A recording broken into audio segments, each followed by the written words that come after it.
Ja, unsere Generation Internet.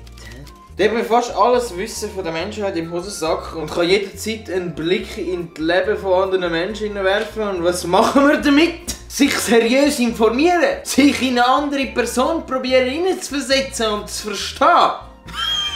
Nein, wir benutzen zumindest politische Propaganda reinzudrücken. Zwischendurch mal ein paar Katzenvideos. Folgt von einem verbalen Schlagabtausch mit einer klar vom Leben frustrierten Person über irgendein triviales Diskussionsthema. Und das alles, bevor wir überhaupt das Morgen gegessen haben. Ja, ich könnte mich jetzt da gross auslassen über all die Internetsuchtis, wie sie zum Beispiel immer nur schauen, dass sie die Einzigen auf dem Bild sind, die gut aussehen. Weil ich meine, Schiss auf die anderen, mein Narzissmus ist ja wichtiger. Ist ja klar! Oder wie diejenigen, die den tiefgründigsten Scheiß posten, meistens die seichtesten Persönlichkeiten sind, mit denen du in keiner Art und Weise irgendein Gespräch mit Tiefgang führen kannst. Oder dass diejenigen, die sich als fucking Sonnenschein präsentieren, meistens die sind, die am labilsten sind und gar nicht so glückliche, coole und abgespacede Leben haben, wie es der Anschein macht.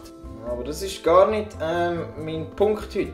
Mir geht es darum, dass wir eigentlich bis zu einem gewissen Punkt den Bezug zu der Realität verlieren.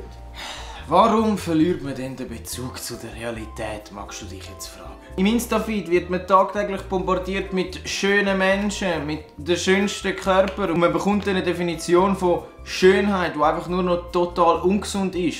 Oder man muss das oder das besitzen oder dort mitmachen, um glücklich zu sein. Das sind ein paar wichtige Punkte, aber für mich der wichtigste Punkt ist, egal was ich ins Netz haue, innerhalb von Sekunden, Minuten habe ich irgendein Feedback in Form von Klicks, Likes, Shares, Favorites, Retweets. Oh, das Bild, das du jetzt aufgeladen hast, hat 20 Likes weniger als das letzte.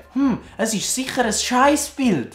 Man bekommt so eine Erwartungshaltung an die Realität, dass man immer etwas bekommt, direkt nachdem man etwas gemacht hat. Hey, Newsflash. Die Realität gibt einen feuchten Dreck drauf, was du von ihr erwartest. In vielen Sachen im Leben braucht etwas einfach zuerst einmal Zeit, bevor es irgendein Resultat abwirft. Und manchmal wird man auf dem Weg zu einem guten Resultat auch ganz viele schlechte Aspekte finden.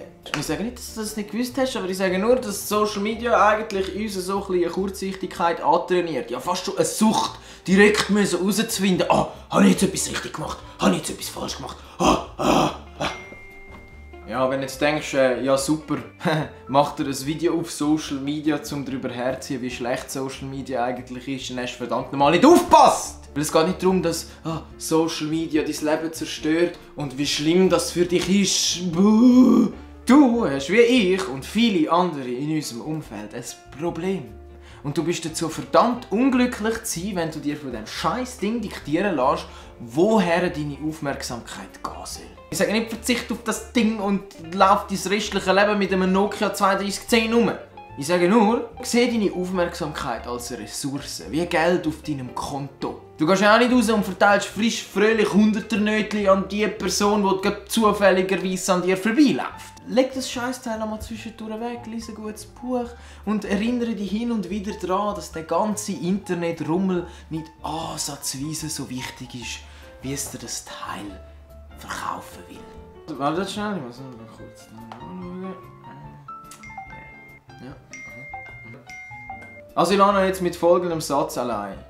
Social Media ist wie ein Hammer. Ob du dir ständig auf den Daumen haust oder ein schönes Chalet damit baust, ist einzig und allein deine Entscheidung.